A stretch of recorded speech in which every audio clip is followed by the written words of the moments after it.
Hi, my name is Roxana Eldon. You may know me from my teacher training guide, See Me After Class, or my teacher workplace novel, Adequate Yearly Progress.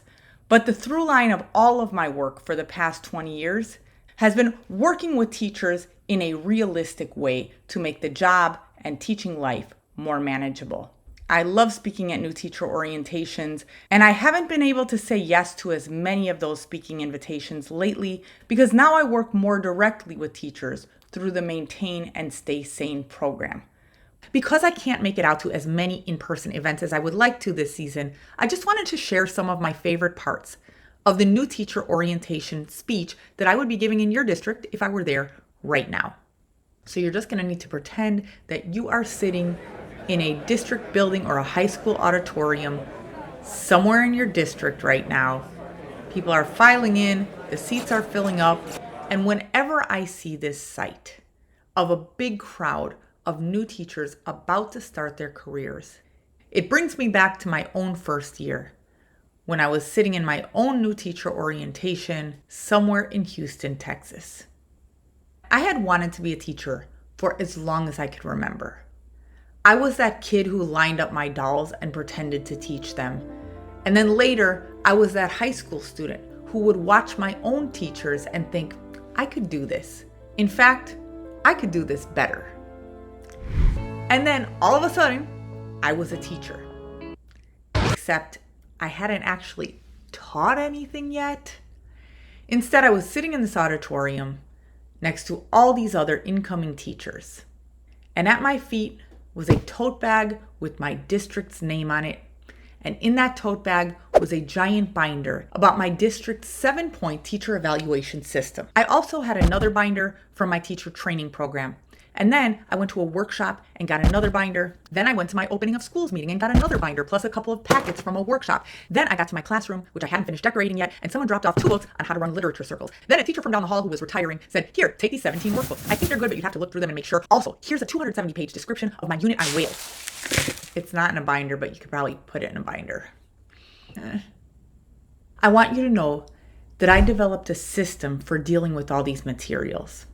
Step 1, what I would do is stack them on my desk in a few big piles. Then, after a couple of weeks, I would move on to step 2, which was to put them in the back seat of my car, show them around town for a while.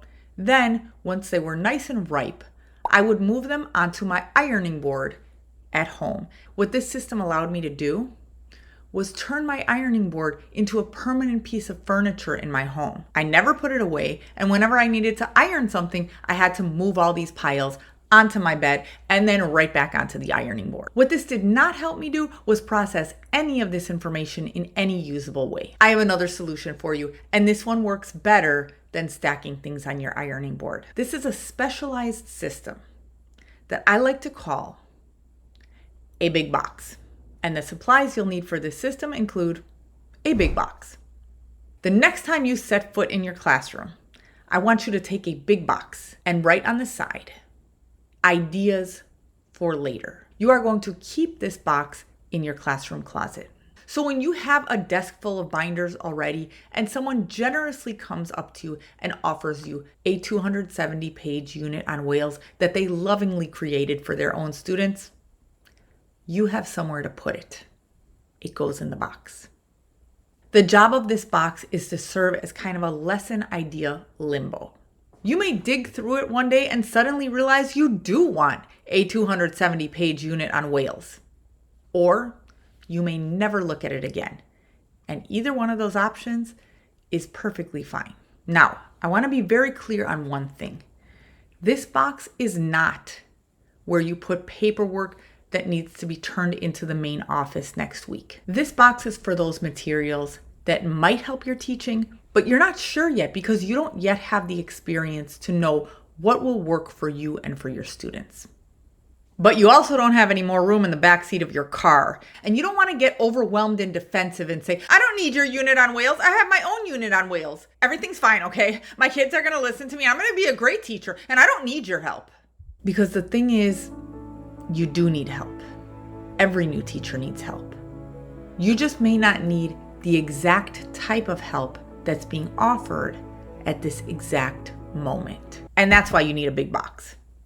That box is a place to put everything you just can't deal with right now, because what's really on your mind is what's on every new teacher's mind at every new teacher orientation, which is the first day of school.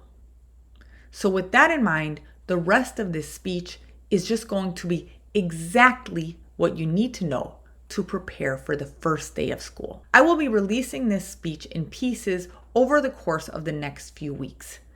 So if you'd like to get the parts of the speech as they come out, you can subscribe to this channel and make sure you sign up for alerts, and you'll see each video as it comes out. However, if you don't want to wait and you want to get all of the notes from this entire speech sent to your inbox right now, you can sign up for my free Sanity Saving School Year Starter Kit, which is a 3-day email series that will help you cut through the overwhelm and focus on exactly what you need to prepare for the first day of school. You'll find the link to that in the description below this video, and I'll see you in the next part of the speech, which is exactly what I wish someone had told me a few days or a few weeks before my first day of teaching. See you there.